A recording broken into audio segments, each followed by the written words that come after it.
மத்தியானம் இதையும் எப்படி நம்ம எடுத்துக்கலாம்?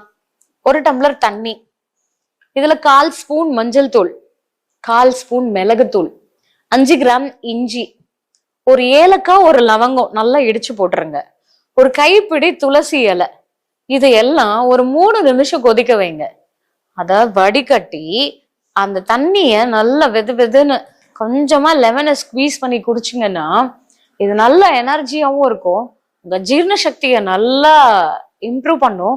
முக்கியமா இந்த மாதிரி கேஸ்ட்ரைட்டிஸ் இருக்கிறவங்களுக்கு இது ஒரு பெஸ்ட் சொல்யூஷனாவே இருக்கும்.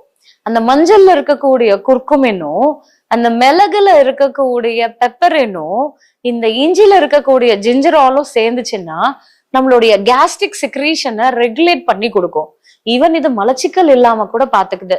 இது கொஞ்சம் கொஞ்சமா நமக்கு அந்த அல்சரை ஹீல் பண்றதுக்கு ஹெல்ப் பண்ணும். இது நீங்க அப்பப்போ கொஞ்சம் தேங்காய் பால் குடிச்சுக்கிறது நல்லது, இளநீர் குடிக்கிறது நல்லது. மத்தியானம் சாப்பிட்டதுக்கு அப்புறம் ஒரு டம்ளர் மோர் குடிக்கணுங்க. அந்த மோர்லயும் கொஞ்சம் பெருங்காயம், இஞ்சி, கருவேப்பிலை, கொத்தமல்லிய போட்டு நல்லா மசாலா மோர் மாதிரி எடுத்து போனீங்கன்னா நீங்க கேட்கலாம், ஐயோ மத்தியானத்துக்குள்ள புளிச்சிடுது மேடம் அப்படின்னு. நீங்க இந்த மாதிரி பெருங்காயம், இஞ்சி எல்லாம் போட்டீங்கன்னா அது அவ்வளவு சீக்கிரத்துல புளிக்காது. ஆனா அதுக்காக நீங்க 4 மணி வரைக்கும் வச்சிருக்கணும்ன்றதுலாம் தப்பு. ஒரு 1 மணி 1:30 மணிக்குள்ள நீங்க அதை பினிஷ் பண்ணிடுங்க. நீங்க அதுல உப்பு போடாம நீங்க குடிக்கும் போது அதுல சால்ட் சேர்த்துக்கோங்க. ஏன்னா நீங்க உப்பு போட்டு கொண்டு போனீங்கன்னா அது சீக்கிரம் ஃபர்மெண்ட் ஆக ஆரம்பிச்சிடும். அப்போதான் அந்த புளிப்பு தன்மை ஏறிடும். நீங்க உப்பு போடாம நீங்க குடிக்கும் போது அதை நீங்க கொஞ்சமா உங்க சுவைக்கேத்த மாதிரி அதை சேர்த்துக்கிட்டு கொஞ்சமா போட்டா போதும். இது ப்ரோபயோட்டிக் இருக்கிறதுனால நம்மளுடைய கட்டோடைய ஹெல்த்தை மெயின்டைன் பண்ணுது.